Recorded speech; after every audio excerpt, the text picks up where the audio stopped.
The Joe Rogan Experience. When you think about the future, at least me, let me tell you my concern. Yeah. I'm worried that rich people are going to get a hold of this technology quick, and they're going to have massive unfair advantages in terms of intellect, in terms of physical, athletic ability. I mean, we really can have a grossly imbalanced world radically quickly if this happens fast, where we don't understand exactly what the consequences of these actions are until it's too late, and then we try to play catch up with rules and regulations and laws. Yeah, that's a very, very real danger. And that's why I've written this book. That's why I'm out speaking every day about this topic, because we need to recognize that if we approach these revolutionary technologies using the same values that we experience today, where we're here and very comfortable, but just down the road there are people who are living without many opportunities. There are people in parts of the world like Central African Republic where there's just a war zone. Kids are born malnourished. If those are our values today, we can expect that when these future technologies arrive, we'll use those same values. So it's real, and right now we have an opportunity to say, all right, these technologies are coming. Whatever we do, these technologies are coming.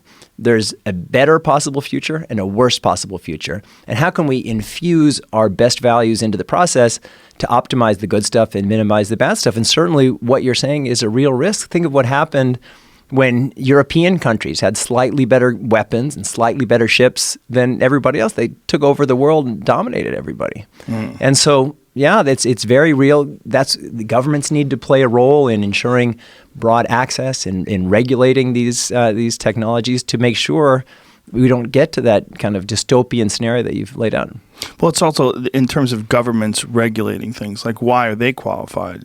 Who are they? Who are the governments? They're just people, right? They're people that are either elected or that are some sort of a monarchy, or you're dealing with either kings and queens and sheiks, or you're dealing with presidents. And we've seen in this country that sometimes our presidents don't know what the fuck they're talking about, right? So who are they to disrupt science, to disrupt this natural flow of technology? Well, we need somebody to do it. We need some representation of our collective will, but just to avoid some of the things like you just mentioned. That's the reason why humans banded together and made these created governments. And the reason for democracy, especially if you have more functioning democracies, is that your government in some ways reflects the will of the people, and the government does things that individuals can't do. And I know there are libertarian arguments. Well, everyone should just, like, if you want a little road in front of your house, either go build the road or you pay somebody.